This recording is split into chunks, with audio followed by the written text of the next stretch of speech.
You know that feeling when you're standing there and you just know you did the dishes the last 3 times? Or maybe you're the one who always says, "I love you" first? Well, if that sounds familiar, you've probably fallen into what we call the relationship scorecard trap. It's this habit that so many of us have, and we might not even see it. So let's break down what it is, and more importantly, how to get out of it. And really, it all comes down to this one question, and it's a big one. Is your love a gift or is it a debt? Think about that for a second. Are the things you do for your partner given freely from the heart, or is there a little part of you that's expecting something back? Because that answer, well, it changes absolutely everything. So here's what we're going to cover. First up, we'll get clear on what scorekeeping actually is. Then we're going to dig into why we even do it in the first place. After that, we'll look at the serious damage it can do. And finally, the part you're probably waiting for, how to actually stop doing it. All right, so let's start at the beginning. What are we even talking about here? What does this invisible tally actually look like in real life? Okay, so this scorecard mentality, it's basically this running tab we keep in our heads of who does what. You know, who's putting in more effort, who said sorry first, who remembered that important anniversary. It's like you're running this internal accounting department for your relationship, all to make sure things feel fair. But, as we're about to see, this whole system, it has a nasty habit of backfiring spectacularly. And look, if you're listening to this and thinking, "Oh no, that's me," the first thing I want you to hear is this. You are not broken. You are not a bad partner. This is a super common human thing to do. It's not some deep character flaw, it's just a pattern. And the good news about patterns, they can absolutely be changed. So, why? Why do we do this to ourselves? It's easy to think it's just about being petty or trying to win a fight, right? But it's usually not that simple. The real reasons we keep score, well, they go a lot deeper. A lot of the time, keeping score is actually a defense mechanism. It's this kind of backwards way of trying to protect ourselves. We use it to measure if we're safe, if we're valued in the relationship. It's actually tied to this really interesting psychological idea called loss aversion.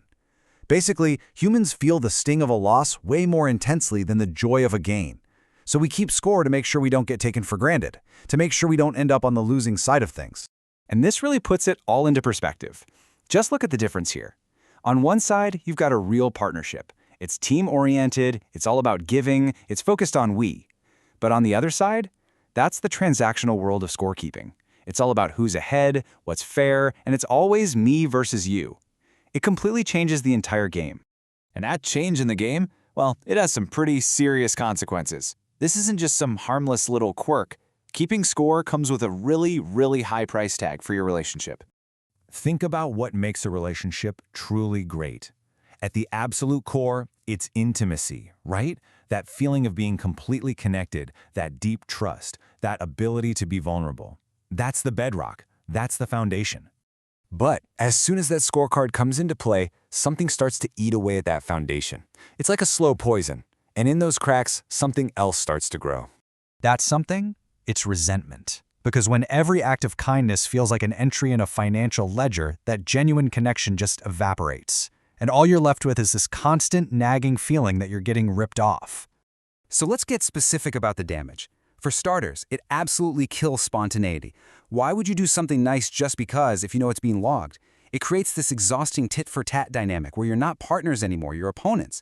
And maybe the saddest part of all, you become so focused on the points you think you're owed that you completely miss all the small, everyday ways your partner is showing you they care.